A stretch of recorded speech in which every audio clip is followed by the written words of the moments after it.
Hellgate, London. We hardly knew ye. These days I'm known more for playing Path of Exile from time to time. Jesus! But on October 31st of 2007, I had one game and one game only on my mind, and that was Hellgate. It had been announced in 2005 by Flagship Studios, a brand new dev team made up of Blizzard North veterans, and was pitched as Diablo 2 in a futuristic setting. Now I want to take just a minute to talk about how special that was to me. Picture it. Sicily, 1912. In reality, you'd have to picture a small town in Maryland with nothing to do after about 8 o'clock. I was about to graduate from high school and turn 18. I was dating the girl who would eventually become my wife. I had several college prospects lined up, and on top of everything else, a new game had just been announced that was a spiritual successor to Diablo 2, one of my favorite games of all time. You see, games aren't only my favorite form of entertainment and my lifelong hobby. They also act as signposts to different moments of my life. This was one of those rare times where I felt like absolutely everything was going my way. And that's rare for all of us, so I try to hang on to those moments, no matter how things end up turning out. And I know that makes it sound like things went horribly wrong, but they didn't. I have a degree and a good job. I've been happily married for over a decade. But Hellgate, on the other hand, well, she's dead, Jim. Hellgate launched on Halloween 2007 and was shut down during the spring of 2009. But what could have killed a game that had so much going for it so quickly? Well, it turns out it was the same things that are killing games now because we just can't seem to learn our lesson. First and foremost, despite having EA as a publisher, the game released way too early and with way too many problems. Bugs, missing features, broken quests, balance issues, you name it. A large portion of those issues could be chalked up to the fact that Flagship wrote their own engine in-house, which is always a huge mistake in my opinion when it comes to your first major title. You always want to use tried and true technology to save yourself that hassle. The rumor mill was also churning at full speed in regards to how the project had been managed.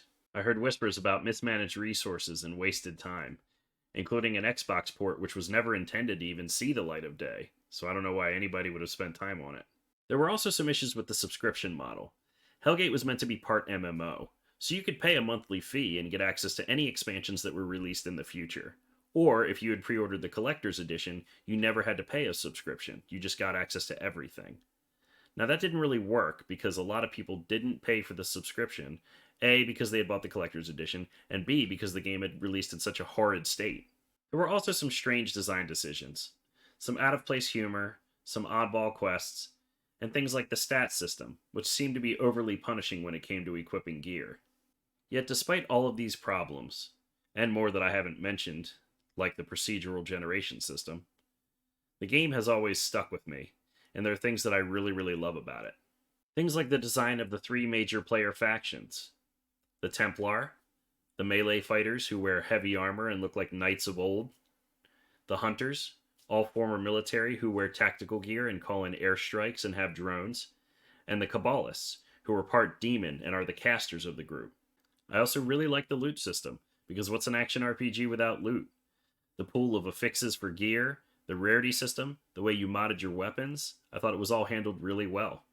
Hellgate also took a tried and true formula, the dungeon crawling looter, and put it into a fresh setting. Gone were medieval dungeons, and they'd been replaced by streets on Earth. Gone was the isometric camera, replaced by either a third-person over-the-shoulder view or a first-person view that allowed people to play it like a shooter.